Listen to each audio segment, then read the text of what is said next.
आपकी जानकारी के लिए मैं और स्पष्ट करता चलूं, राजस्थान में ना एक धन्ना जाट हुए हैं। कौन हुए हैं? जोर से बोलो, धन्ना जाट। तो भगवत प्रेमी जो धन्ना जाट थे, ये है ना गेहूं का बीज लेकर के खेतों पर बोने जा रहे थे। गेहूं, तो भगवत प्रेमियों गेहूं का बीज था और बैल थे साथ में।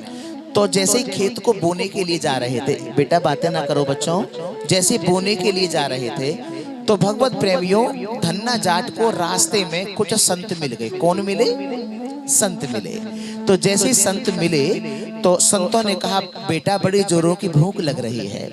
तो धन्ना जाट ने मन में विचार किया कि मेरे पास तो कुछ ऐसी व्यवस्था नहीं है जो मैं इनको भोजन करा सकूं।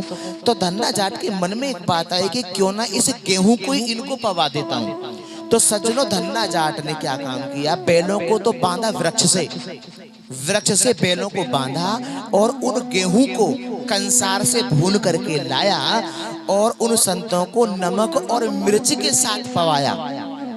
अब भगवत प्रेमी संत बड़ा आशीर्वाद देके चले गए। अब धन्ना जाट सोचने लगा, तो अब गेहूं का तो बीज समाप्त हो गया, अब खेत में क्या बोऊं? अगर पिताजी को पता लग गया तो पिताजी डांटेंगे। तो धन्ना जाट ने मन में सोचा, एक काम करता हूं, झूठे को ही उसमें मेहरिया दे देता हूं और पिताजी को कह दूंगा मैंने गेहूं बो दिया। अब नहीं उपजा तो इसमें मेरा क्या दोष है कि नहीं? तो सज्जनों, धन्ना जाट खेत पे गए और झूठे कोई मेहरिया दे करके चले आए। पिताश्री ने पूछा, बेटा बुवाई हो गई? हाँ पिताजी हो गई। अब भगवत प्रेमियों, जब पिताश्री धन्ना जाट के कहे कि मैं देख के आता हूं कि अंकुर निकले अभी या नहीं, तो धन्ना जाट कह रहे, नहीं पिताजी आप क्यों कष्ट करते हैं, मैं चला जाऊंगा ना, आप यहीं रहिए। बस ऐसे कह के टाल देते थे धन्ना जाट भगवत प्रेमी। लेकिन ना तो पिताजी को जाने देते थे और ना स्वयं जाते थे। स्वयं इसलिए नहीं जाते थे क्योंकि उनको तो पता ही था जब कुछ बोया ही नहीं है तो पैदा होगा कहां से। अब भगवत प्रेमियों, एक दिन की बात, समय व्यतीत हुआ तो धन्ना जाट के खेत के आसपास जो भी खेत थे, वो किसान धन्ना जाट के पिताजी से आके एक दिन बोले, अरे भाई तुम तो बड़े चतुर निकले। क्यों भाई, क्या बात हो गई? अरे भाई तुम ये बीज कहां से लाए थे? कहां से? हाँ, क्यों क्या बात हुई? हुआ नहीं क्या? अरे हुआ नहीं, आपकी तो फसल बड़ी सुंदर हो रही है। ये बताओ बीज कहां से लाए थे? तो धन्ना जाट के पिताजी ने कहा कि जहां से आप लोग लाते हो वहीं से मैं भी लाता हूं। बोले ऐसी तो फसल हमारे किसी के भी खेत में नहीं है, जैसी फसल तुम्हारी हो रही है। देखा, अब धन्ना जाट सुन रहे थे, अब बड़े खुश हुए।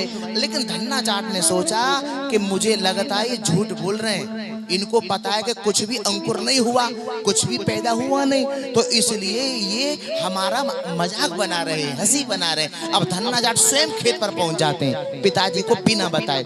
सजनों, जैसे धन्ना जाट गए तो धन्ना जाट ने क्या देखा कि जैसी फसल धन्ना जाट के स्वयं के खेत में थी, ऐसी फसल किसी और खेत में नहीं थी।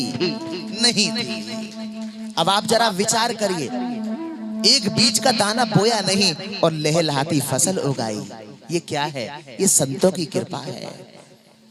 इसीलिए कबीर बाबा बड़ी सुंदर बात कहते हैं कि आग लगी आकाश में, झरझर पड़े अंगार।